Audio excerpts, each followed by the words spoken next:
rising after a spike in violence in correctional facilities in Mississippi. Over the last 10 days, a total of 5 inmates were killed in different state prisons. And at a troubled site called Parchman Farm, 2 violent inmates managed to escape from there last week. Well, they have since been caught. Mark Streisman is outside of that facility. But Mark, this is really part of a national issue, right? It is, Gail, very much so a national issue. America has the world's highest incarceration rate, but staffing at federal prisons has shrunk in recent years, and critics consider Mississippi's prison system to be among America's most troubled, underfunded, understaffed, and violent. Inmates here at the Parchman facility say it's not the guards who run the place, it's the gangs. What's up, everybody, man? Welcome to Big Lance Off the Yard. If you haven't already, make sure you subscribe, like, hit the notification bells. So if you watched the video right before this, they're talking down in Mississippi about, how the gangs run the prisons and how they're understaffed. And the main reason being, and I like getting into this, man. I want to actually thank one of our viewers for actually pointing me in this direction. So if you're watching, thank you very much. Nobody wants to work for the Department of Corrections because in Mississippi, I think their starting pay is $26,000 a year. That is considered poverty for a family of 4. Now, mostly it's women that want to work there. And the issue you have with women working in the Department of Correction is eventually you're going to have certain females who are going to spark up relationships with these guys. Remember this. We as convicts, as felons, we are masters at manipulation, at getting our way, things that we want to do by manipulating whoever it is that we're trying to get whatever from. So what happens is these females, you'll see them come in. When they first start, they look normal, like a normal everyday female. Within 6 months, they'll go from wearing those Walmart work shoes to wearing Nike boots. They'll go from having short hair. Some of them get like that $300-400 weave. You'll see the nails, the $250 nails, the jewelry. And what's going on is they're packing their pussy full of the drugs and bringing it in. Or they are meeting people on the street and doing what they're doing. Now, most men want to be, make as much money as possible. So most men are not going to be attracted to that pay rate. It's a dangerous situation when you start to have that, interaction between male and female, because it's the law of nature. It's the law of the jungle. Men are attracted to women and vice versa. So you're going to have relationships spark up. I've seen full-blown relationships. I myself have carried on a relationship with a guard on the inside, which I'll tell that story in one of my videos if y'all would like to hear about it. But basically, she brought me in everything I needed. So, but then what happens is either she gets busted or the relationship doesn't work out and she gets in her feelings and she'll go tell the whole goddamn thing. Or you'll get instance like I saw in Greensville where the female was bringing the stuff into a certain organization and somebody rolled up on her and said, "Hey, listen, I know you're bringing it in for them guys. If you don't bring it in for me, I'm gonna go tell on you." What ultimately happened was this female led about 10 of those guys into a pod, led them 229. 229 is being in an unauthorized area, and they stabbed this man 17 times. Serious business, man. This is how these gangs are functioning. This is how they are supplying their funds. So, all that being said, America, the United States of America, incarcerates more people than any other country in the world.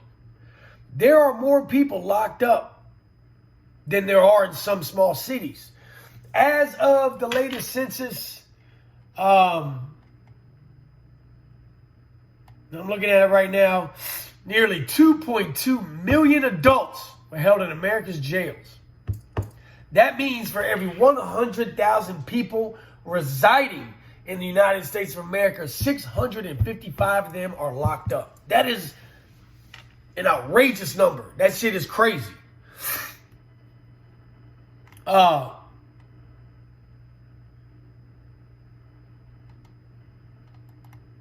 if you look, there were more people incarcerated, and they even list some cities. There are more people incarcerated than there are people living in Phoenix, Philadelphia, San Antonio, San Diego, and Dallas. These are big cities. There's more people locked up than there are living in these goddamn cities, y'all.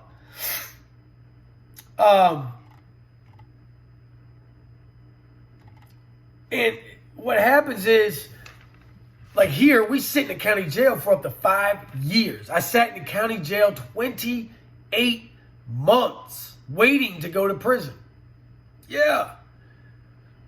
No sunlight, no contact visits, no nothing. You're just sitting in a jail cell waiting to get shit. That's ridiculous. Also, a lot of these jails are privately owned. And a lot of people don't know about this. But a lot of these jails are privately owned. So the people that own them are the judges and the DAs for those cities. So, for instance, in Virginia, they all hold stock into these jails. Now, why isn't it a conflict of interest that the same people who are going to financially benefit from you being incarcerated, why is it that they are allowed to be the ones to put you in those institutions? Conflict of interest. So the feds, and this is where Virginia got greedy. This is where they fucked up. Or at least when I lived in Fredericksburg, this is what happened. So they got greedy and decided they were going to start detaining ICE inmates. Well, ICE, for people that don't know, is immigration. Now, they had these whole wings for these ICE inmates. And once you get ICE inmates, the federal government will start to kick money to you too. I believe it's like up around the range of like $38,000 a year per inmate. So what happened was, though, by the feds interacting with that, they started doing investigating on why these jails were so overcrowded. Why do we have, this jail was built to hold 2,000 people, but we're so overpacked that we got people sleeping on the floor and in boats, the little portable plastic bed. So the federal government came in and started getting with that shit and told all them judges and lawyers they weren't allowed to be involved in it. Well, they were a little smarter than the feds took them for, and what they did was they invested into these businesses, these corporations that are private corporations where they build these county jails. I believe the one that they used was out of Texas. And instead of directly putting their money into these county jails directly, they invested in stock in these corporations, in turn still getting paid off the county jail. So there was more than one way to shake a stick. And what baffles me about it is that the conditions are still horrendous. Now, I understand we're inmates, it ain't supposed to be a picnic. But I've been literally in an institution when the floor was flooded because they got these drains in the floors for the sewage.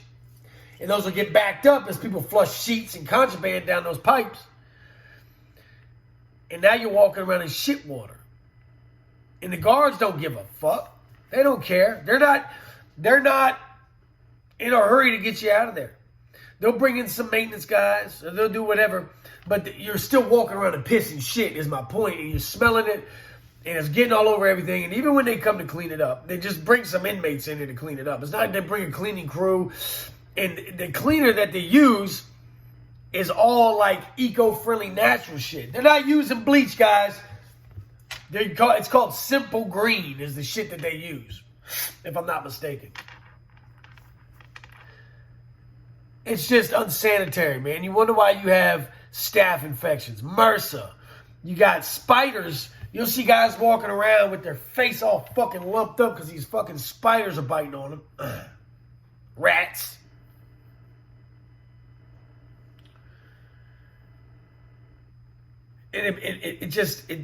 it completely baffles me. And they wonder why these prisons and these jails are so hostile and they're so violent. Because you're pushing, guys. They're pushing the limits of human capability to understand why certain things are happening to them.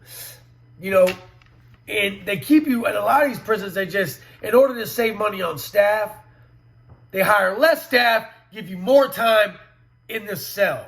So you're locked in 20 hours a day. And it's kind of like you're in a zoo. You're just waiting for your trough to open and then to feed you. And that's how you kind of program your day, by what time that fucking tray slot opens.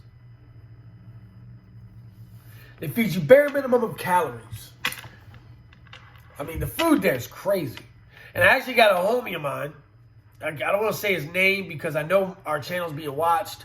And he's actually incarcerated in California. And I talked to him last night. And we're going to try to see if we can get an interview with this guy. He sent me a picture of one of the trays that he received yesterday for dinner. And it was just, I mean, the fact that you would feed a grown man that is crazy. So not only are you keeping inmates in just nasty, horrendous conditions, but now you keep them on the brink of starvation. Like, you are literally suffering hunger pains a couple hours before these meals come. Because if you eat your dinner at 4 o'clock in the afternoon, you don't eat again till 5 or 6 the next morning. And then what you're going to get is 2 hard-boiled eggs, a little slot of grits, and a piece of bread. I'm 235 pounds. I starved. When I was in the county jail, I got down to 170 pounds. That is extremely unhealthy for me. And there's no sunlight in those county jails, so the lack of vitamin D causes you to be completely pale. And I remember when I went to receiving, and it was July or something, it was hot, and I went outside and I shaved my head, you know, because that's how I wear my hair in prison, and my head was peeled back. It literally was burnt so bad it peeled the skin back like a little fucking head puppet. It just took me a while to kind of regain the ability to go out into the sun. And that's just a crazy thing, man, when you think about it. How was that humane? How? So in Mississippi, they are rioting. They're killing people. They're killing inmates. They're killing guards. Why do you think they're doing that? Do you think that maybe you had a small part of that? Do you think that maybe the conditions are setting these people off? Because there's a lot of states that they don't riot. They're still doing their time. I'm not saying you got to make it a goddamn kiddie camp. I'm saying feed a motherfucker some real meat. Give a motherfucker an opportunity to go to school. You want people to come out and be productive in society, but you're not teaching them how to do that. You're locking them in a cell all day, treat them like they're a goddamn a dog, and then wonder why when they're released, they're that much worse. So I think on this channel, you know, there's been a couple people that said, yo, bro, when I tuned into this channel, it was this direction. And now you're kind of all over the place, man. I'm going to unsubscribe, and I'll check back in a couple months. And it made me think, and I'm not going to let anybody dictate what I do on my channel, but the point is valid. There needs to be a little more structured content on this channel.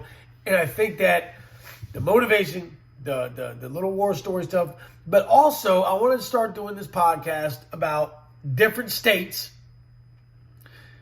and how their prisons being ran, how the inmates are reacting to the way, you know what I mean? Basic, not so much prison reform, but conditions. I want to start talking about that shit on both ends. You know, maybe try to get some COs and stuff to come in here and talk to us.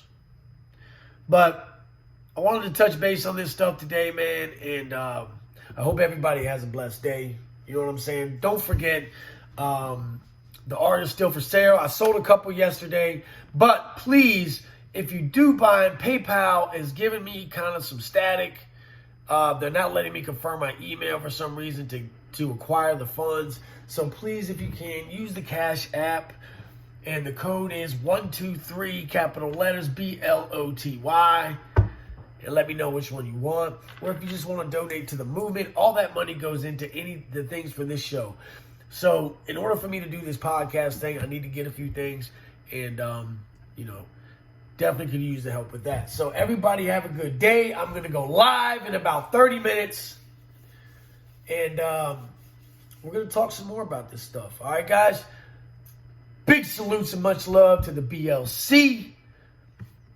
And as always, to the OG BLC members, man, I love you very much. Thank you for being here since day one. And I will catch y'all in about 30 minutes, man.